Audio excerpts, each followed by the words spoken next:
Dahil meron akong isang malaking repolyo, ito yung naisipan kong gawin, ang gumawa ng chicken stuffed cabbage rolls. Masarap pala to. So unang-una ay meron tayong shiitake mushroom dito, ibinabad lang natin. I-save lang natin tong tubig dahil gagamitin natin to mamaya. So kailangan natin ng minced chicken. Pwede din naman kayong maglagay ng pork. So lalagyan natin ng grated garlic and ginger, chopped onion, and 1/3 cup of chopped spring onions. At itong ating chopped shiitake mushroom. Timplahan ng konting asin at konting sugar. Nilagyan din natin ng konting seasoning pero optional lang po to. At then 1 tablespoon of rice wine vinegar. Optional lang din po to. So lalagyan natin ng light soy sauce, konting sesame oil, at itong oyster sauce. So about 1 tablespoon. Timplahan ng konting paminta.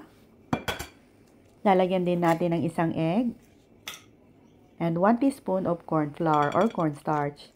So paghaluin lang natin to hanggang sa mag-combine yung ating mga ingredients. At pagkatapos ay lalagay muna natin to sa fridge ng mga 30 minutes habang inihanda natin itong cabbage. So ito na nga, napakalaking cabbage to. Napaka-fresh. Fresh pa rin kahit 2 weeks na nasa fridge. Binili to ni Hubby 2 weeks ago. Kukuha lang tayo ng mga 5 pieces of leaves. Ayan. So nagpakulo na tayo ng tubig dito. Lalagyan lang natin ng konting asin. Then i-blanch lang natin one by one. So mga about 20 seconds lang po.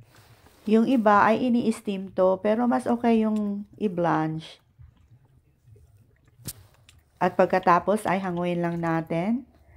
And then palamigin. So ito na po, hinati ko at tinanggalan ko ng rib, yung matitigas na part. So maglagay lang ng isang dahon dito sa isang chopping board. I-flat lang natin. So mag-scoop lang ng mga about 2 tablespoon of filling. At pagkatapos ay i-wrap lang natin to tulad din sa paggawa ng lumpia. So ganyan lang po, dahan-dahan lang.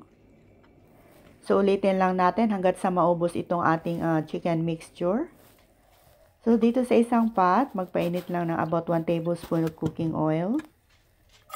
And then igisa lang natin itong bawang.